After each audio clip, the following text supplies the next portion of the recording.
guys, so we have spent the last few days in Sydney and I thought I'd do a quick video for you just giving you some recommendations of where to go, how to get around the city and how to make the most out of your time in Sydney.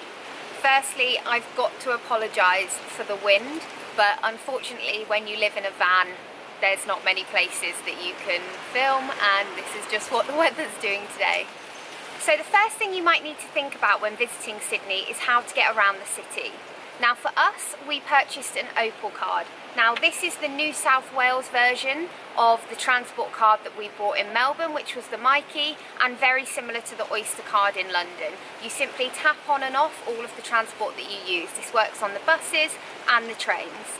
Unlike the Mikey card that we bought in Melbourne, these are actually free. You only pay to top them up, which is really useful when you're only in a place for a short amount of time.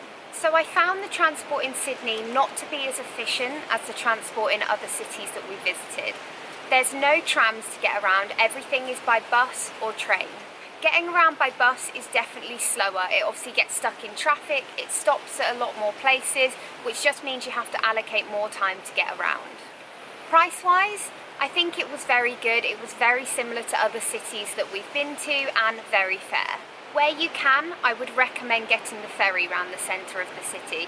It's beautiful, you get a great view, and it's just a nicer way to travel than on a bus or a train. The first thing that will come to mind when you think of visiting Sydney is the Sydney Opera House and the Sydney Bridge, and it was for us too. It was the first thing we did when we arrived in Sydney. We went late evening and it was beautiful. It was just as iconic as I thought it would be, and although it is touristy, it's well worth going to. We had a drink at the Sydney Opera House bar and it was beautiful.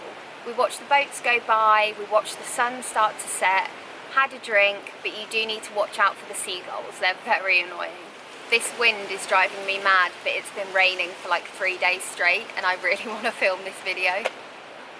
We also wanted to eat around the Opera House, hopefully with a view, but unfortunately there was a big cruise ship in the way that was blocking the view from most restaurants.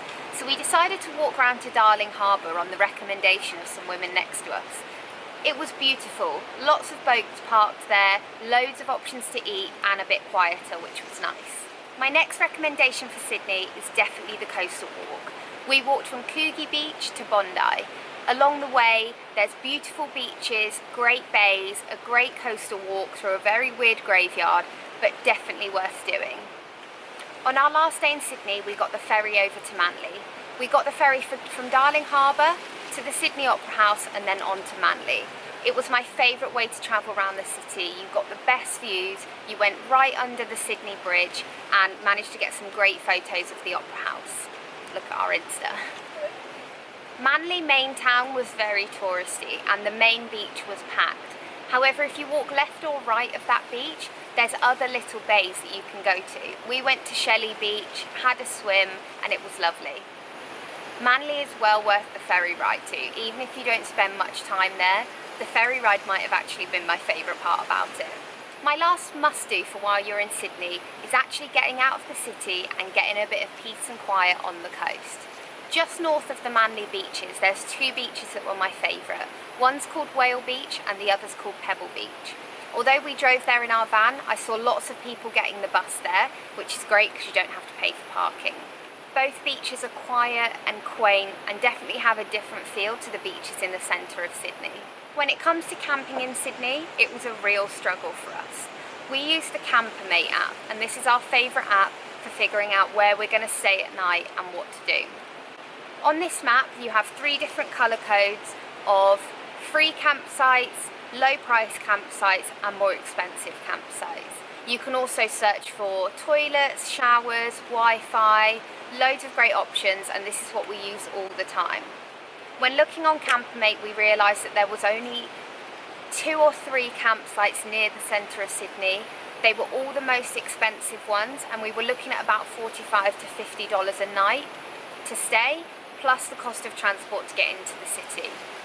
For me, I'm an Airbnb lover. I use it all the time. I've used it in Spain, in Iceland, in Australia, and it's always been a great experience.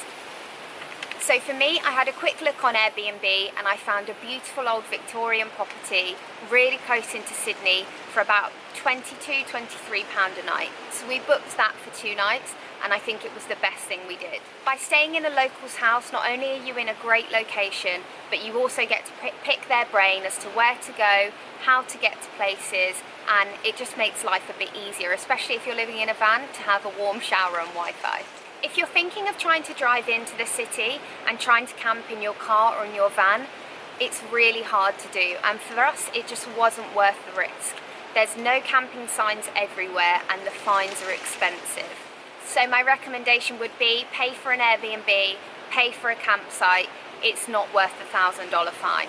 We only spent 3 days in Sydney, but my overall impression of it was really nice. To me, it seemed a lot busier than Melbourne, but that could be the time that we were in Melbourne, people may still have been on their holiday break, whereas when we were in Sydney, people were definitely back to work. I would say as a city, it's not as easy to navigate around as places like Melbourne, just because of the way the city's laid out. Although Sydney wasn't as easy to navigate around or to get around as some of the other cities I visited in Australia, it is 100% worth the trip to go. Overall, I loved Sydney, I loved the 3 days I'd spend there, and I'd happily go back and spend more time there. I hope my recommendations helped at all. If you've got any questions about visiting Sydney or the other things we did, then just put a comment down below. And if you want to see what we got up to and a bit more about some of the things that I've recommended, then check out our vlogs from the time we were in Sydney.